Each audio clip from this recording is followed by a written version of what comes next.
मित्रों नमस्कार, मैं धर्मेंद्र कुमार, डाइट प्रवक्ता सुल्तानपुर। आज ऑनलाइन शिक्षण में आपके सामने सांख्यिकी के कुछ प्रकरण, सांख्यिकी का परिचय, परिभाषा, उद्देश्य तथा विधियाँ लेकर उपस्थित हुआ। इसमें आप सभी प्रशिक्षुओं का व प्रतिभागियों का मैं स्वागत करता हूं और यह आशा करता हूं कि इसमें आप अच्छी तरह से इसको सीखेंगे। मित्रों, परिचय में जैसा आप लोग देख रहे हैं कि स्टैटिक्स इटालियन शब्द स्टैटिस्टा से निकला है। स्टैटिस्टा का शाब्दिक अर्थ स्टेटमैन अर्थात राज्य कार्य में कुशल होता है। राज्य कार्य में कुशल का मतलब मित्रों कि पहले राजा के दरबार में जब राजा राज्य का सर्वे कराता था और उसमें जानकारी लेता था कि हमारे राज्य में प्रजा कितनी है, कितनी महिला हैं, कितने पुरुष हैं, कितने बच्चे हैं, उनकी आर्थिक स्थिति क्या है, कितने को रोजगार है, कितने बेरोजगार हैं और हमारी सेना की संख्या कितनी है, इस संबंध में सबकी जानकारी लेने के लिए वह सांख्यिकी का प्रयोग करता था और अपने राज्य में दरबारियों को भेज करके इन सब की जानकारी को जुटाता था। तो इसके लिए राज्य कार्य में कुशल इसका अर्थ, इसका मीनिंग निकलता था। सांख्यिकी गणित की वह शाखा है जिसमें आंकड़े का संग्रह, प्रदर्शन, वर्गीकरण और उसके गुणों का आकलन का अध्ययन किया जाता है। देखिए, इसमें आंकड़ों का संग्रह दिया है, यानी कि डाटा कलेक्शन, तथ्य को इकट्ठा करना, किसी भी संबंध में जानकारी लेने के लिए उस संबंध के तथ्यों को इकट्ठा करना डाटा कलेक्शन कहलाता है, आंकड़ों का संग्रह कहलाता है। प्रदर्शन करना, उसको हम कैसे प्रदर्शित करेंगे, उसका कैसे वर्गीकरण कैटेगराइज करेंगे और उसके गुणों का आकलन किस प्रकार से करेंगे, उन सब का अध्ययन सांख्यिकी के अंतर्गत किया जाता है। मित्रों, सांख्यिकी एक गणितीय विज्ञान है जिसमें किसी वस्तु, अवयव, तंत्र, समुदाय से संबंधित आंकड़ों का संग्रह, विश्लेषण, व्याख्या व स्पष्टीकरण और प्रस्तुति किया जाता है। जैसा आप परिभाषा देख रहे हैं, डॉक्टर बावले ने कहा है सांख्यिकी गणना का विज्ञान है, यानी कि सांख्यिकी के अंतर्गत गणना किया जाता है, गिना जाता है, कैलकुलेट किया जाता है, हल किया जाता है और एक डाटा निकाल करके उसको प्रस्तुत किया जाता है। हालांकि डॉक्टर बावले का यह जो परिभाषा है फिट नहीं बैठती है, उसमें मॉडिफाई करके बॉडिंगटन ने नया परिभाषा निकाला है, नई डिफिनेशन दी है। सांख्यिकी अनुमानों और प्रायिकताओं का विज्ञान है। अनुमानों का और प्रायिकताओं का अनुमान लगाना, किसी भी घटना के बारे में पूर्व अनुमान लगाना सांख्यिकी के अंतर्गत आता है। क्या प्रोबेबिलिटी है, प्रायिकताओं मतलब क्या प्रोबेबिलिटी है, क्या संभावना है उस घटना को लेकर के। जैसे आज मौसम विभाग को अगर देख लीजिए, हमारे जो साइंटिस्ट हैं वह पहले ही अनाउंस कर देते हैं कि इतने बजे तूफान आएगा, इस प्लेस पे आएगा या इस समय बारिश होगी। अब हम उस डाटा को लेकर के यह अनुमान लगाएंगे या ये संभावना व्यक्त करेंगे कि क्या क्या नुकसान हो सकता है और उसके लिए हम पहले से ही सजग हो जाते हैं। तो यह सांख्यिकी के ही अंतर्गत सब कुछ होता है। सांख्यिकी आंकिक तथ्यों का संकलन, वर्गीकरण एवं सारणीकरण से संबंधित है, जो घटनाओं के विवेचन, वर्णन तथा तुलना करने का आधार है। लोविट ने कहा है, लोविट ने क्या कहा है, सांख्यिकी आंकिक तथ्यों का संकलन, यानी कि किसी भी गुण के बारे में तथ्य जुटाने के लिए उसका परिमाण जुटाना, आंकिक मान जुटाना, वर्गीकरण करना, कैटेगराइज करना।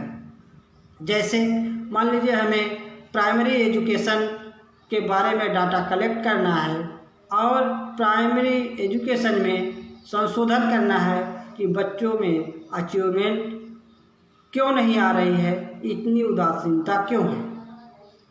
इसके लिए हम पहले प्राइमरी एजुकेशन से डाटा कलेक्ट करेंगे और उसका वर्गीकरण करेंगे। वर्गीकरण का मतलब कि कैटेगराइज, कितनी कैटेगरी में हम उसको बांट सकते हैं। यानी कि हम शिक्षकों का डाटा कलेक्ट करेंगे, उनका व्यू जानेंगे, स्टूडेंट छात्रों का व्यू जानेंगे, अभिभावक का व्यू जानेंगे, ग्रामवासियों का व्यू जानेंगे। जितना संभव कैटेगरी होगा उसका वर्गीकरण हम करेंगे। फिर उसके बाद उसकी सारणी बनाएंगे, सारणीयन करेंगे उससे संबंधित जो है। फिर घटनाओं का विवेचन करेंगे, यानी कि उस संबंध में, उस घटना के बारे में या उस संशोधन के बारे में हम आपस में विवेचन करेंगे, वर्णन करेंगे, एक दूसरे का कंपैरिजन करेंगे और कंपैरेटिव एनालिसिस करने के बाद हम एक आधार निकालेंगे, एक अर्थ निकालेंगे और उस अर्थ निकालने के बाद हम उसको जो संशोधन होगा उसको कंप्लीट कर देंगे। नेक्स्ट है सांख्यिकी के उद्देश्य। मित्रों, इसमें सांख्यिकी के उद्देश्य क्या है? पहला तो समष्टि का अध्ययन करना, यानी कि स्टडी ऑफ पॉपुलेशन, पूरी जनसंख्या का अध्ययन करना। जनसंख्या का अर्थ है किस एरिया में हम जो है अध्ययन कर रहे हैं। जैसे अभी हमने एग्जाम्पल लिया, प्राइमरी एजुकेशन का अध्ययन हम कर रहे हैं, तो अगर हम उत्तर प्रदेश के प्राइमरी एजुकेशन का अध्ययन कर रहे हैं तो जितने यूपी के अंतर्गत प्राइमरी स्कूल हैं वह हमारे सारे पॉपुलेशन हो गए। अगर हम बच्चों का अध्ययन कर रहे हैं 1 से 5 तक के बच्चों का, तो 1 से 5 तक के सारे बच्चे हमारे पॉपुलेशन हो गए, यानी कि उसका अध्ययन हमें करना है।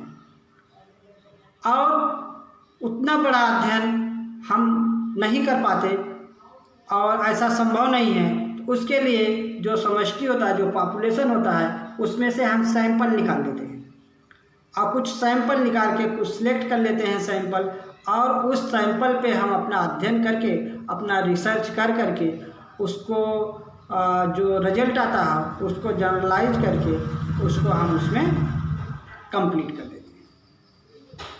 जैसा कि आपने देखा है कि चावल अगर हम किसी बर्तन में पकाते हैं तो चावल पक गया, उसमें से हम कुछ चावल निकाल कर देख लेते हैं।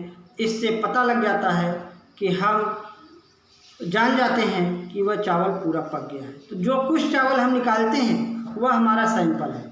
उसी प्रकार से हम कुछ विद्यालय का सिलेक्ट कर लेंगे, चयन कर लेंगे, जो पूरे विद्यालय का, उत्तर प्रदेश के पूरे विद्यालय का प्रतिनिधित्व करता है।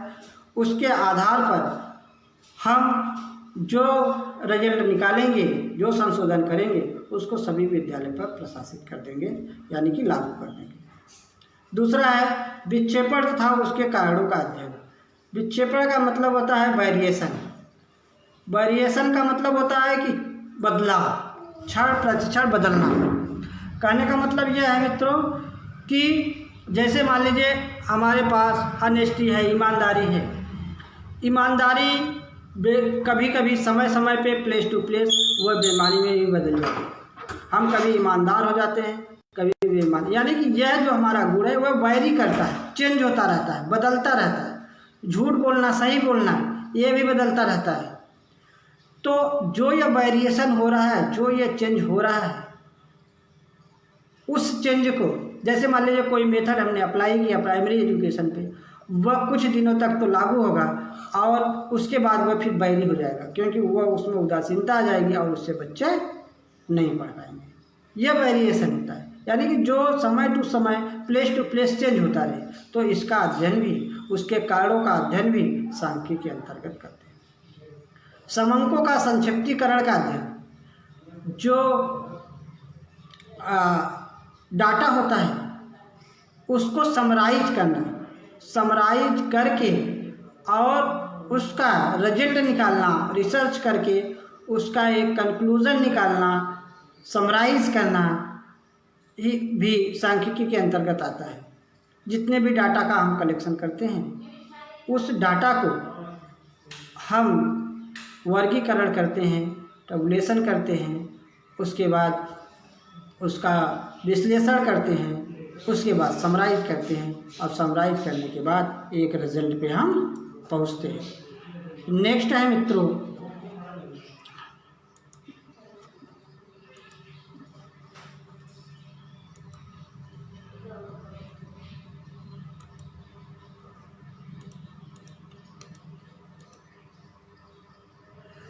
विधियाँ, सांख्यिकी विधियाँ।